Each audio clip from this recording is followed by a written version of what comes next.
Então já sabemos quem criou e como criou tudo isso, todo esse sistema. E tudo que ele criou seria para sempre. Seria. Você vai conhecer agora ecossistema.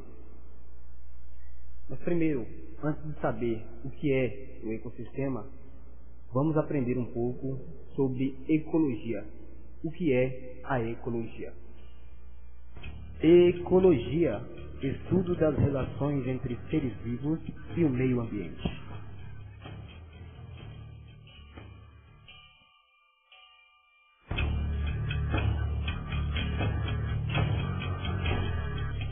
A história que segue é uma história verídica e serve para ilustrar a fragilidade do nosso ecossistema.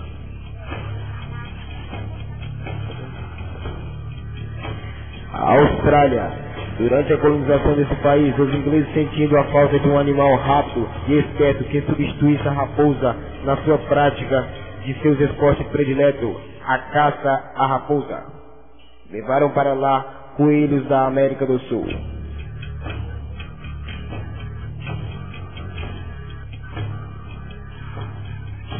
Aconteceu, porém, que na Austrália não havia animais capazes de caçar o coelho, isto é, animais carnívoros, espertos e traiçoeiros como a nossa raposa, o cachorro do mato, a jiboia e muitos outros.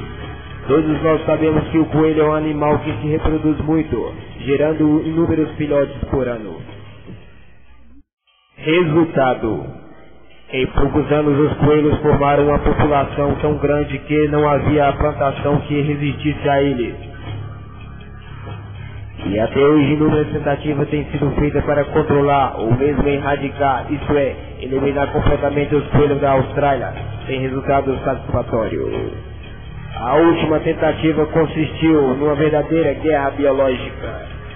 Diseminou-se no continente um tipo de peste de coelho causada por um vírus altamente destruidor que provoca a morte por hemorragia interna, bastante doloroso.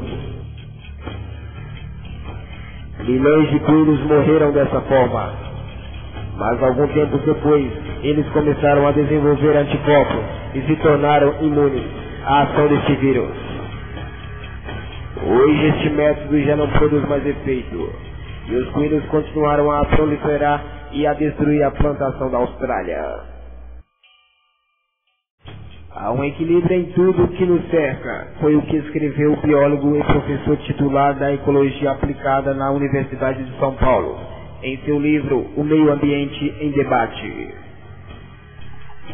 Neste livro ele nos mostra a importância de alguns animais predadores, como tamanduá, o tatu e muitos pássaros fazem parte obrigatória do meio ambiente das formigas.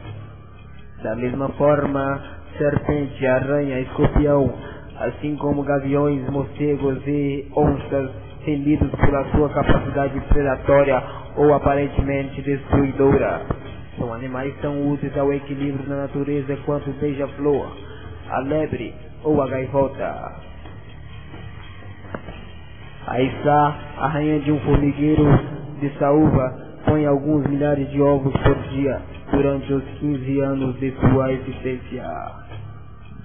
Já houve casos numa grande revoada de estados no interior do estado de São Paulo, de retirar mais de um caminhão desses insetos que após o voo nupcial havia caído em uma lagoa onde apodreceram. Normalmente cada içá, depois de fecundado em pleno ar, cai no solo e cava um orifício e inicia aí um novo formigueiro de saúva, onde passa o resto de sua vida pondo ovos. Imagine então, se não houvesse animais que se alimentassem de formigas. Imagine se a maioria das içás não fosse devorada por pássaro durante o voo nupcial. Imagine se todas aquelas içás que caíram na lagoa, cada um carregando mais de 100 mil ovos no seu abdômen, caísse em solo propício e construísse novos formigueiros.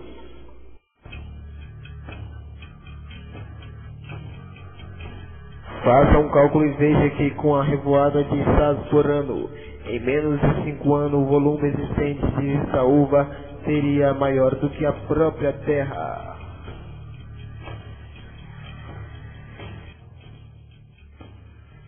volta dos anos de 1935, um novo animal foi introduzido na paisagem da Austrália: o pacato sapo-boi, importado do Brasil.